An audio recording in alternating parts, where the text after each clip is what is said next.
मैं दरवाजा खोल दूंगा, लेकिन तुम्हें मेरी एक बात माननी होगी। कौन सी बात? पहले तुम मुझसे वादा करो कि तुम मेरी बात मानोगी। प्रिया बहुत ज्यादा परेशान हो गई थी, लेकिन उसने सोचा कि मुझे अपने दिमाग का इस्तेमाल करना चाहिए और मुझे किसी भी हाल में घबराना नहीं है, क्योंकि प्रिया अमन से लड़ तो नहीं सकती थी। इसलिए प्रिया ने कही, ठीक है, मैं तुम्हारी बात मानूंगी, लेकिन पहले तुम दरवाजा तो खोलो। प्रिया ने तय कर लिया था कि जैसे ही दरवाजा खुलेगा वह अमन को धक्का देकर बाहर भाग जाएगी। प्रिया अपने दिमाग में यही सब प्लानिंग कर रही थी कि तभी अमन ने कहा, ठीक है, मैं दरवाजा खोल रहा हूँ। और फिर जैसे ही दरवाजा खुला, प्रिया आंखें बंद करके पागलों की तरफ बाहर की तरफ भागने लगी। लेकिन वह ज्यादा दूर तक भाग नहीं पाई, क्योंकि बाहर वह अकेला नहीं था, उसके साथ उसके साथी भी थे जिन्होंने प्रिया को पकड़ लिया। लेकिन प्रिया की होश तो तब उड़े थे जब उसने देखा कि बाहर खड़ा शख्स अमन नहीं बल्कि विक्रम था। इसके इरादे बिल्कुल भी अच्छे नहीं लग रहे थे। विक्रम ने अमन की आवाज निकालकर प्रिया को बेवकूफ बनाया था, ताकि वह बाहर आ जाए और फिर विक्रम उसके साथ अपनी मनमानी कर सके। विक्रम ने आगे बढ़कर प्रिया का हाथ पकड़ लिया और कहने लगा, मैं जब से इस कॉलेज में पहली बार कदम रखा था, तब से मेरी नजर तुम पर थी। सच में यार प्रिया, क्या खूबसूरती पाई है तुमने। मैं तो तुम्हारी इस खूबसूरती का दीवाना हो गया हूँ। लेकिन जब भी मैं तुम्हारे करीब आने की कोशिश करता था तो कमबख्त वह अमन बीच में आ जाता था। क्या सोचता है वह कि मैं इस खूबसूरत कली को उसकी होने दूंगा? अगर वो ऐसा सोचता है तो इस दुनिया का सबसे बड़ा पागल है, क्योंकि इस खूबसूरत लड़की पर तो पहला हक सिर्फ और सिर्फ मेरा है। दूर रहो मुझसे और मुझे छूने की कोशिश भी मत करना, वरना मैं तुम्हारा हाथ तोड़ दूंगी। अच्छा, तो अब क्या तुम मेरा हाथ तोड़ोगी मेरी जान? ये फूल जैसे नाजुक हाथ भला मेरा क्या बिगाड़ लेंगे?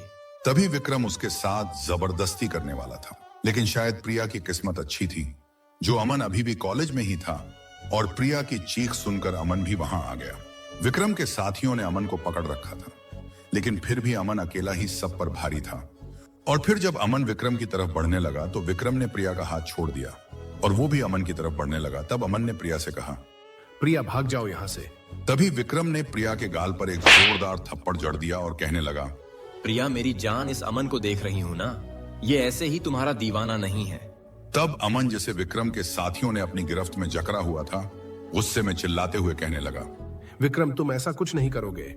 अमन की बात सुनकर विक्रम जोर जोर से हंसने लगा और अमन की तरफ बढ़ते हुए कहने लगा, प्रिया के साथ मनमानी हम करेंगे और इल्जाम सारा तुझ पर आएगा, क्योंकि तुमने ही सबके सामने प्रिया को कहा था ना कि एक दिन मेरा प्यार तुम्हारे लिए सजा बन जाएगा और मैं तुम्हें वो सजा जरूर दूंगा।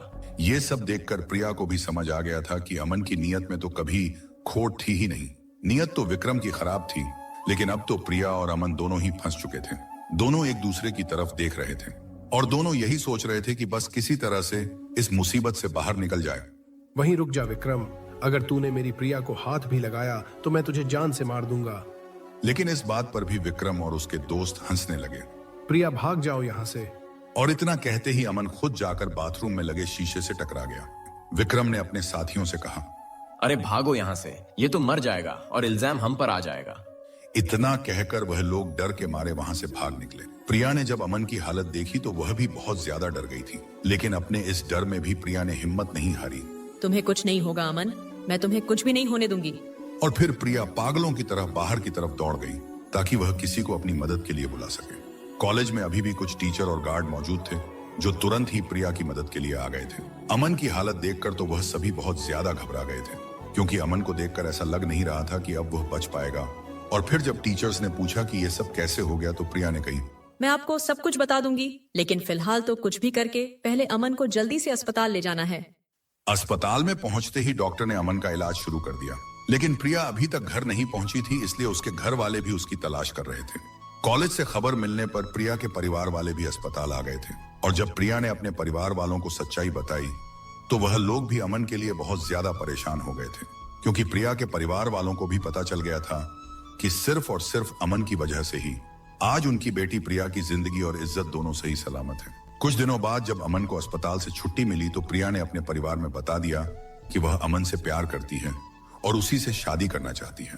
प्रिया के परिवार में आज तक कभी भी और किसी ने भी अपनी मर्जी से शादी नहीं की थी, इसलिए प्रिया को डर था कि कहीं उसके चाचा इस रिश्ते के लिए इनकार न कर दें। प्रिया के घर में सारे फैसले उसके चाचा ही लिया करते थे, लेकिन जब प्रिया के चाचा ने अपनी जुबान खोली तो मानो कोई चमत्कार ही हो गया था। प्रिया के चाचा ने प्रिया के सिर पर अपना हाथ फेरते हुए कहा, प्रिया बिटिया, मैं अपने घर में अपने बच्चों पर सख्ती बरतता हूं तो इसका मतलब यह नहीं है कि मेरे सीने में दिल नहीं है। वो सब तो मैं इसीलिए करता हूं क्योंकि ये उम्र का वो पड़ाव होता है जहां अक्सर बच्चे कोई बड़ी गलती कर बैठते हैं जिसकी सजा उनके साथ साथ उनके परिवार को भी भुगतनी पड़ती है। लेकिन बेटा, तुमने अपने लिए जो जीवन साथी चुना है, ऐसा तो हम तेरे लिए हाथ में दिया लेकर ढूंढेंगे तो भी नहीं मिलेगा।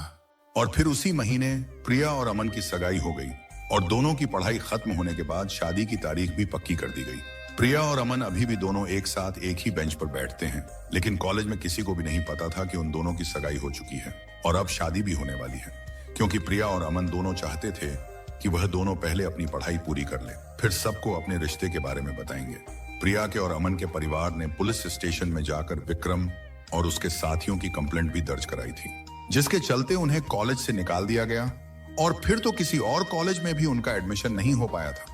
पढ़ाई खत्म होने तक प्रिया और अमन दोनों एक साथ ही बैठते थे, एक साथ बातें भी करते थे और एक साथ ही हंसते मुस्कुराते थे।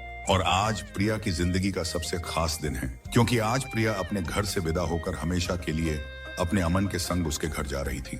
शादी के बाद एक बार प्रिया ने अमन से पूछ लिया, अमन, मैंने तो कभी तुम्हारे प्यार की कदर नहीं की, तो फिर तुम मेरे लिए अपनी जान को दांव पर क्यों लगा दिया था?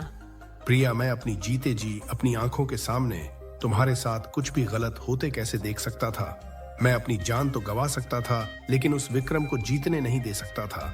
उस वक्त मुझे तुम्हारी इज्जत बचाने के लिए जो भी रास्ता समझ आया वो मैंने कर दिया। अगर तुम्हें कुछ हो जाता तो मेरा क्या होता? क्या यह नहीं सोचा तुमने?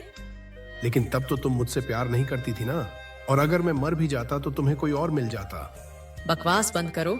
तुमने सोच भी कैसे लिया कि प्रिया अमन को छोड़कर कभी किसी और की हो भी सकती है?